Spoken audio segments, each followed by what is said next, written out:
Dengan saat ini Polri telah menangani 246 laporan polisi yang ditangani di tingkat Mabes, ada ditangani oleh Divisi Siber Bareskrim dan juga 15 satuan wilayah Polda dengan rincian sebagai berikut. Kita dari Mabes Bareskrim akan menyampaikan perkembangan penegakan hukum pelaku aksi kerusuhan tanggal 25 sampai dengan 31 yang lalu. Ini kita datakan seluruh jajaran Polda, ada 15 Polda jajaran yang kita datakan. Perlu kita sampaikan kepada rekan-rekan media bahwa penegakan hukum yang dilakukan oleh Polri bersama seluruh jajaran Polda, penegakan hukum hanya dilakukan terhadap pelaku yang melakukan kerusuhan. Jadi, sekali lagi, penegakan hukum yang dilakukan oleh jajaran itu adalah semuanya pelaku yang melakukan kerusuhan, bukan masyarakat yang melakukan demo. Karena kalau demo memang itu sudah ada aturannya. Jadi itu yang kami tegaskan di awal. Sampai dengan saat ini Polri telah menangani 246 laporan polisi yang ditangani di tingkat Mabes, ada ditangani oleh Divisi Siber Bareskrim dan juga 15 satuan wilayah Polda dengan rincian sebagai berikut. Yang pertama adalah Polda Jambi. Ini datanya ada, silakan rekan-rekan juga bisa melihat langsung. Polda Jambi menangani 6 laporan polisi dengan 3 tersangka dewasa. Memang ini kita bedakan nanti antara tersangka yang dewasa dan anak-anak, karena yang anak-anak ini pasti sesuai ketentuan undang-undang perlakuannya beda, perlakuannya khusus. Kemudian Polda menangani polisi 1 tersangka dewasa dan 7 anak. Polda Sumatera Selatan ada 12 laporan polisi, 23 tersangka dewasa dan 3 anak. Berikutnya Polda Banten ada 1 laporan polisi, 2 tersangka dewasa.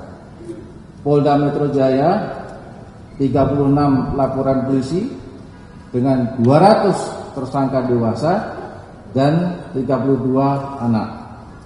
Polda Jawa Barat ada 30 laporan polisi dengan 80 tersangka dewasa dan 31 anak.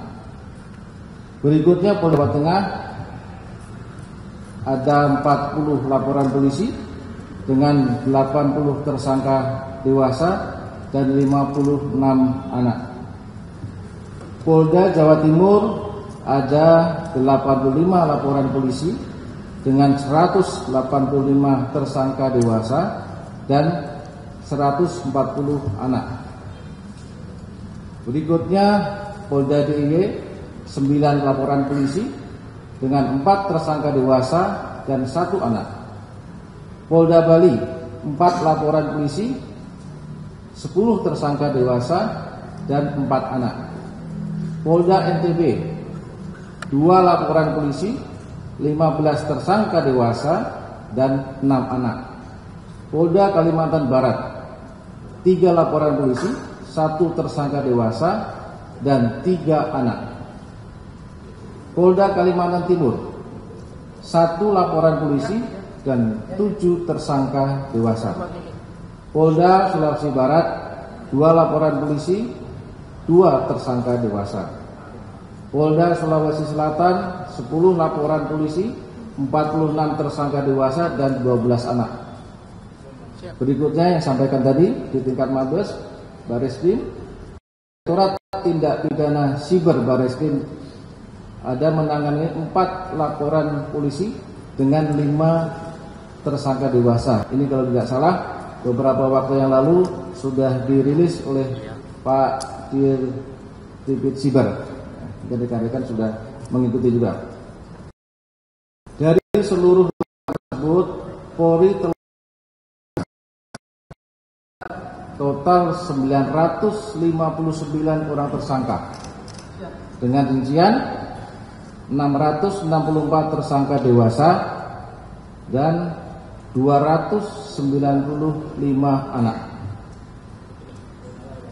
Para tersangka dijerat dengan berbagai pasal sesuai perbuatannya.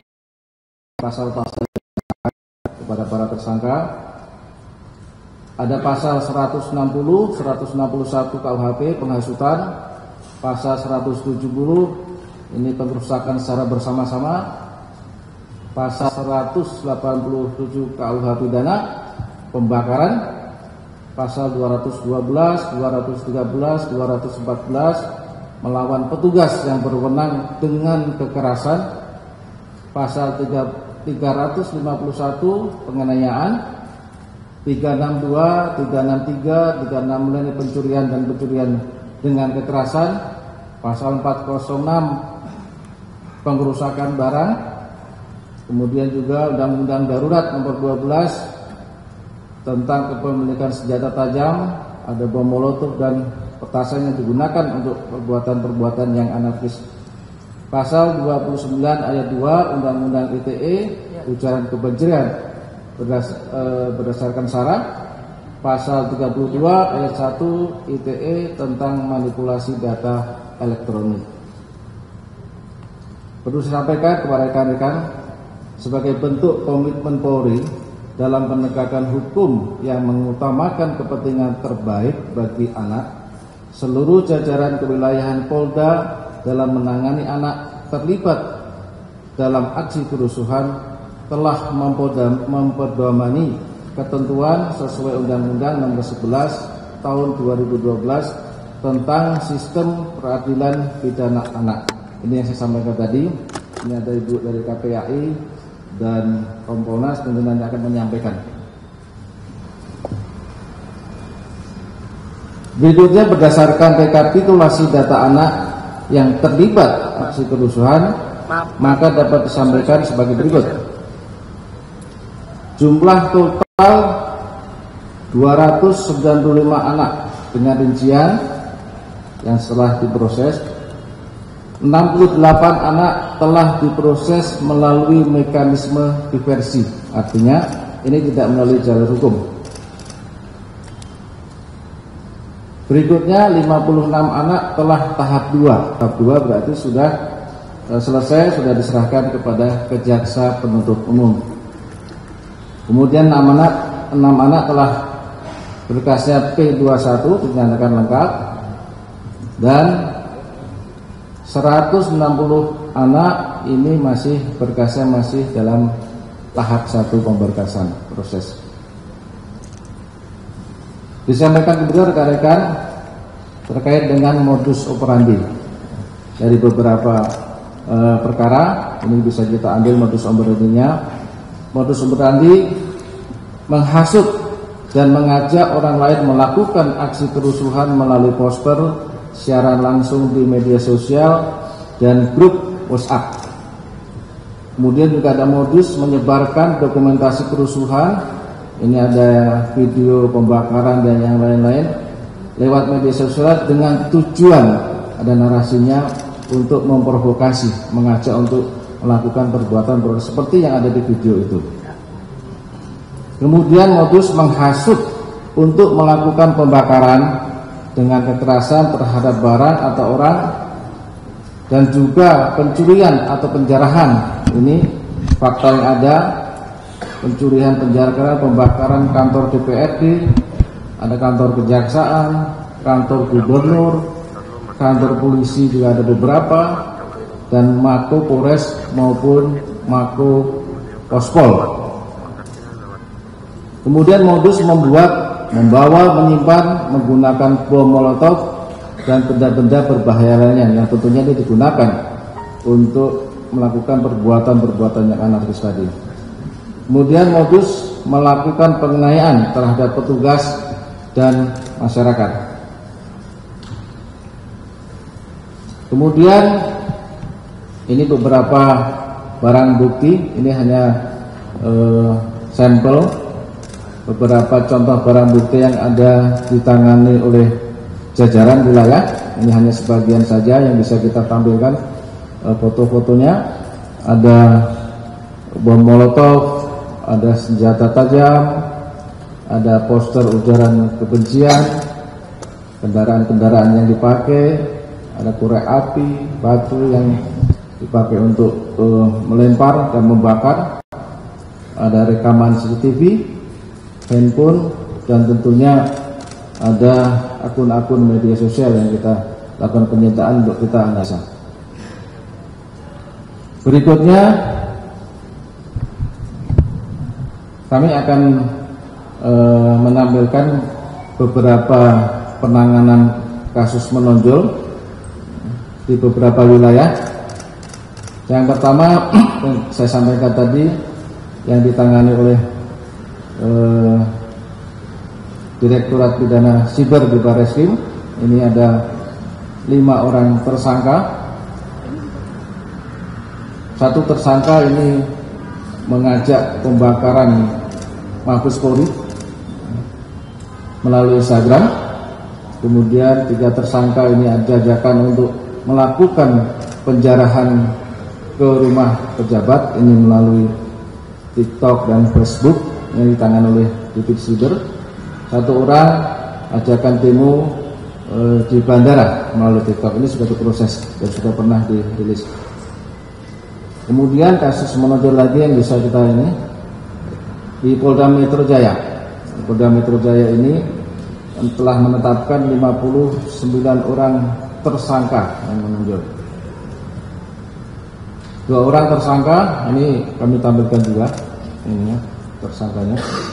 2 tersangka menyebarkan konten manipulasi data otentik.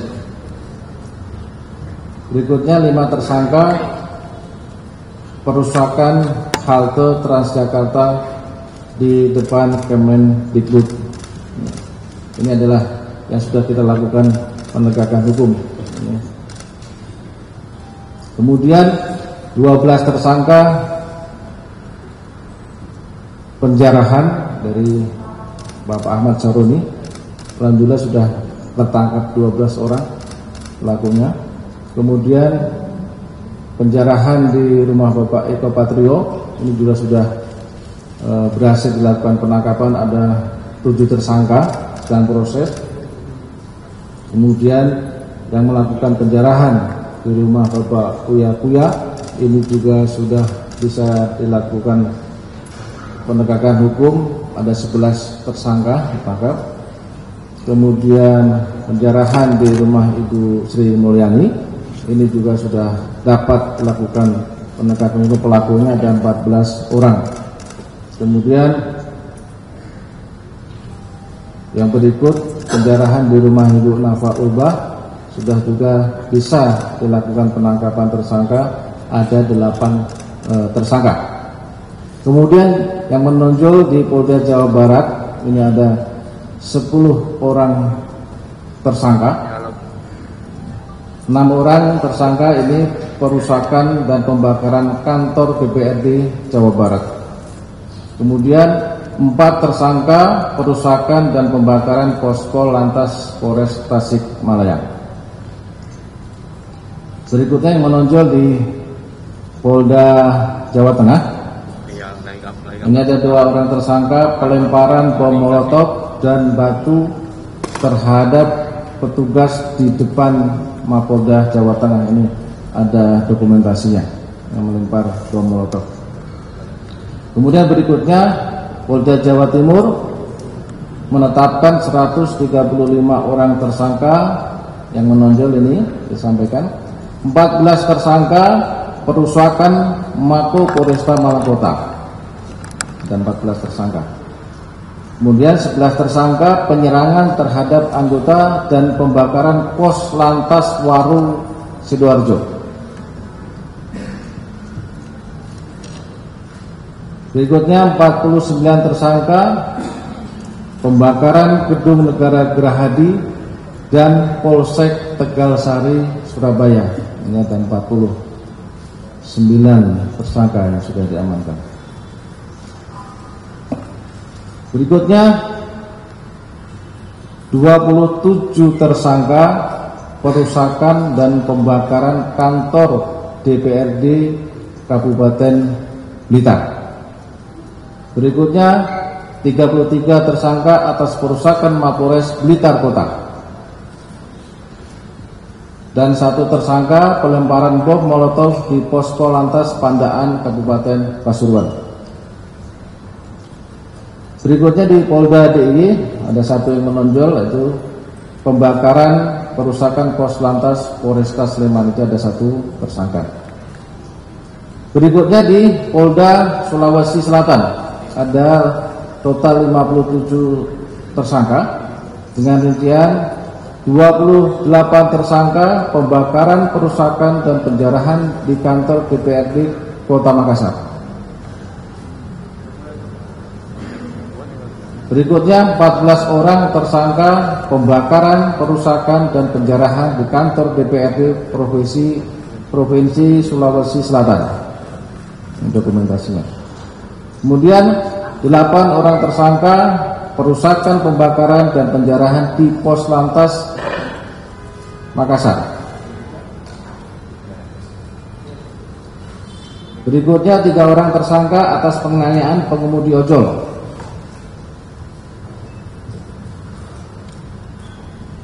Berikutnya 2 orang tersangka pembakaran dan perusakan di Kejati, Sulawesi Selatan.